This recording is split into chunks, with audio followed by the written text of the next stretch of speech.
Portugal are through. Through. And I don't just mean advancing on paper. I mean punching through the noise, the ghosts, the 90 minutes of tension. They have broken through the wall of German pressure, through the narrative of another host triumph, through the weight of 25 long years without beating this team.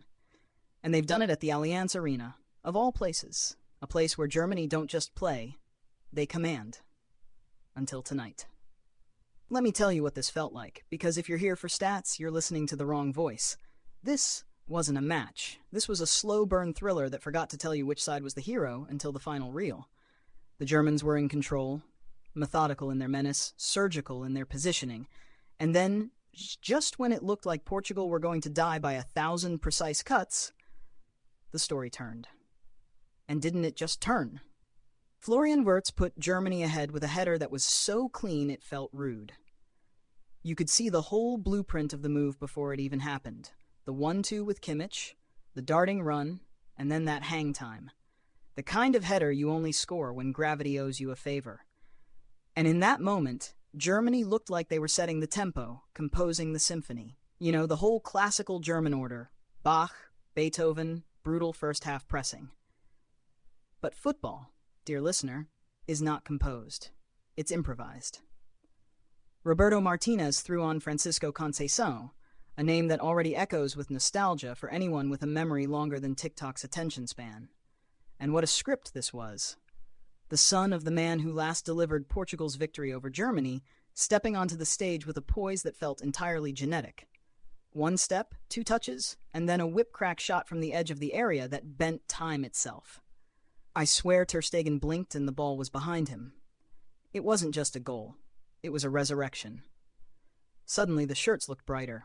Suddenly Germany looked tired. And before they could reset, Nuno Mendes did what fullbacks dream about at night, slicing through the defense like it was butter on a warm plate, then squaring it with surgical clarity for one man. Cristiano Ronaldo, of course.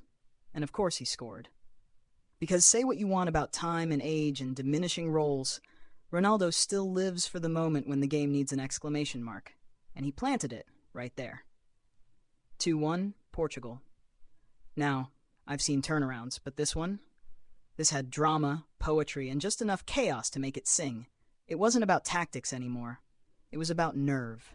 And as the final whistle blew, as Diogo Jota missed a late chance that would have wrapped it all in a bow, you could see it in the German faces. They didn't collapse. No tantrums, no wild fouls. Just that slow blink of realization.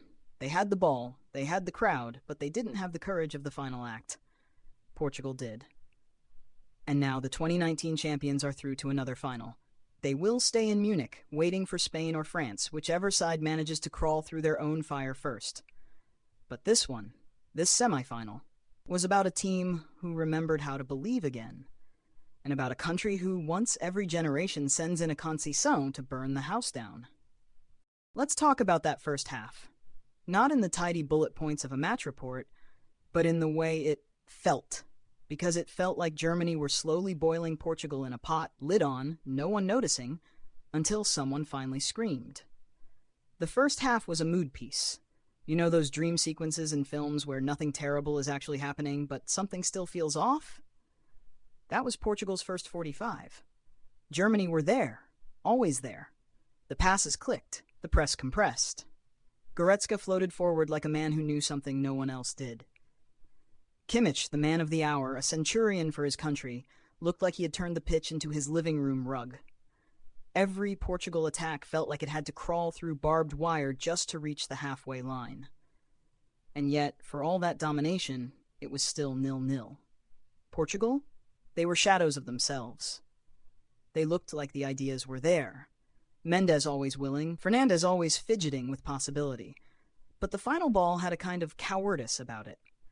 Ronaldo had an early sniff, sure, but his shot was the kind you take, because you've forgotten what patience feels like. It was dragged and harmless, the equivalent of a polite cough in a fistfight. Germany, though, looked like the future. Wirtz was everywhere. He's 21, but he plays like he's been haunting this tournament for decades. He floats. There's no better word for it. He drifts into pockets like fog.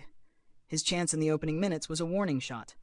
His assist to Goretzka later, only denied by Diogo Costa, who played that half like he'd memorized the German scouting report in his sleep, was just another example of the scalpel Germany kept pressing to Portugal's throat.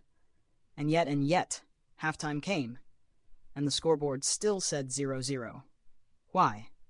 Ask Portugal's keeper. Ask Ruben Dias, whose boots were clearly fitted with magnets for dangerous crosses. Ask the gods of football, who occasionally throw a bone to the team that looks like they're drowning just to keep things interesting.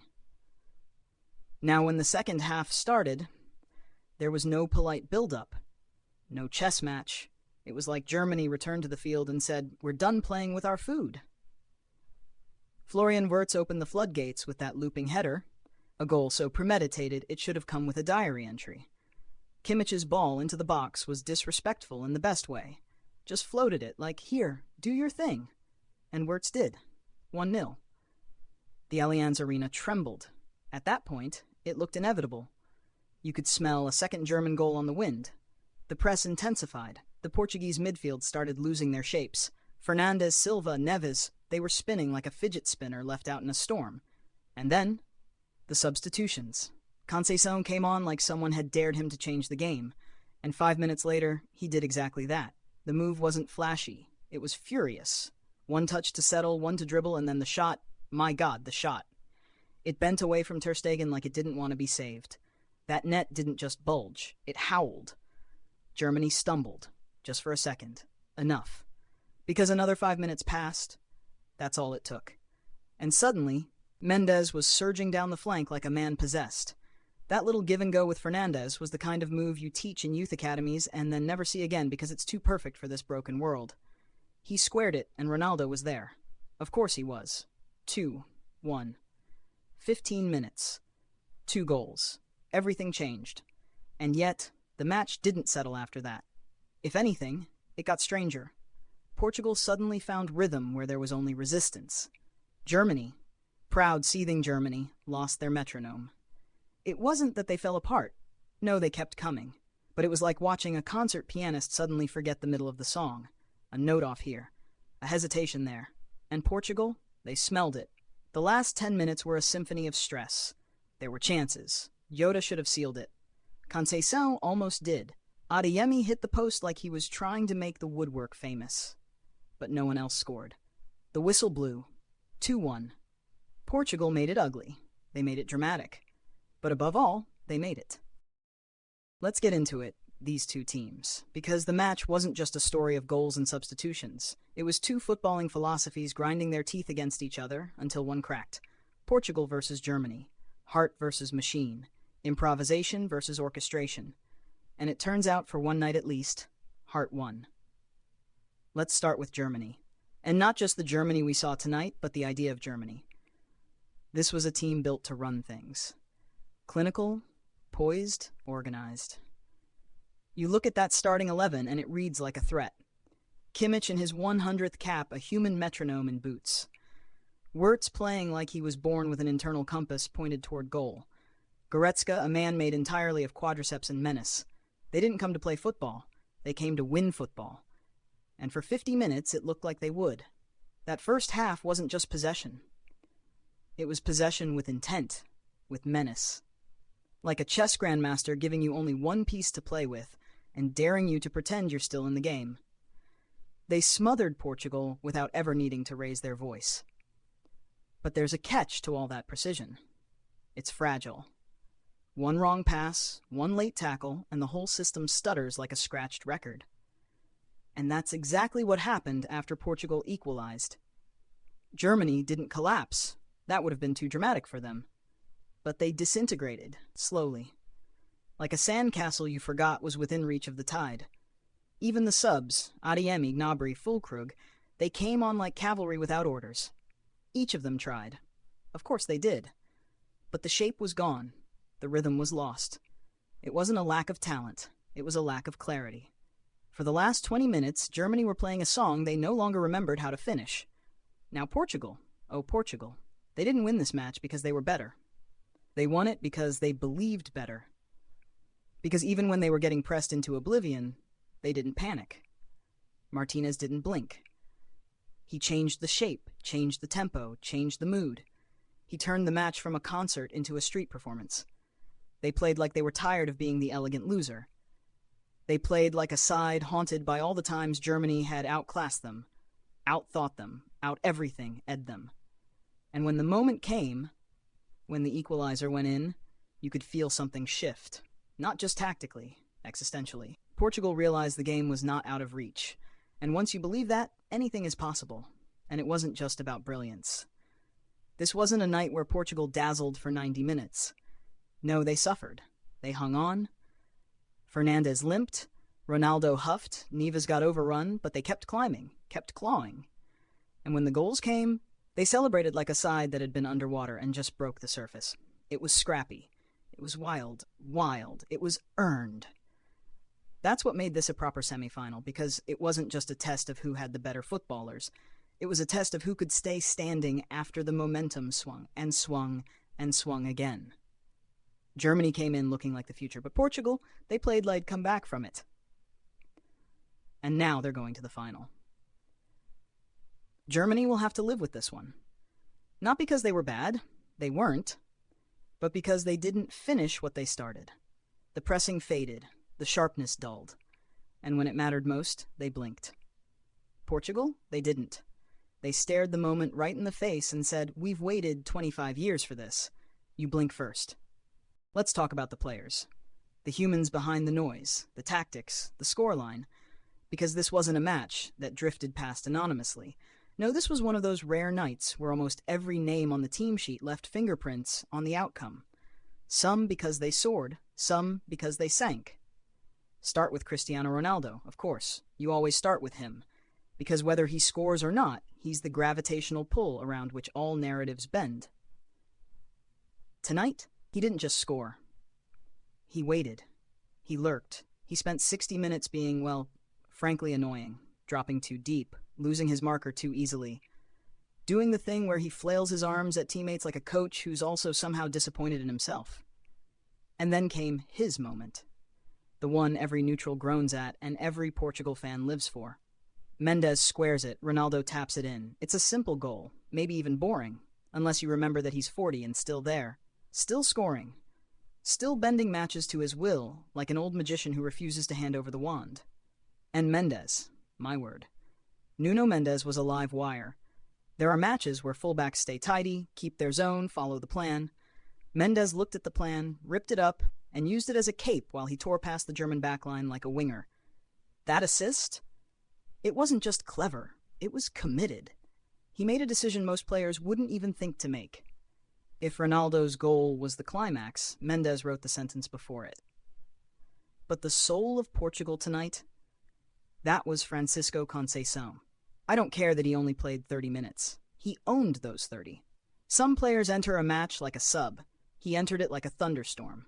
From the moment he touched the ball, the air changed. Every defender he faced seemed to hesitate. Not because he was flashy, but because he was certain. His goal was a thing of curved beauty, a shot that looked like it was trying to draw its own arc into history. The irony, of course, is almost Shakespearean. His father Sergio did this same thing a quarter of a century ago. Portugal hadn't beaten Germany since that day. And tonight, his son shows up with the same name, the same fearlessness, and buries a goal that screamed, "We are done waiting." Tell me football isn't magic. Go on. I dare you. On the other side, Germany had their own tales. Florian Wirtz was the best player in the match for about an hour. His goal was as elegant as it was inevitable. A ghost into the box, a flick of the neck, and the ball whispered past Costa like it had been bribed. And he kept going, kept floating until the pitch tilted against him. Wirtz is not the future of German football. He's the present. He's what happens when technique meets clarity and shakes hands with confidence. Kimmich, playing in his 100th cap, looked imperial for long stretches. There's a sense with him that everything is under control, that no matter how chaotic the game becomes, he's somewhere in the middle, calmly pulling invisible strings. But as the game slipped, even he couldn't sew the holes that started appearing in the fabric. And Ter Stegen, he deserved better.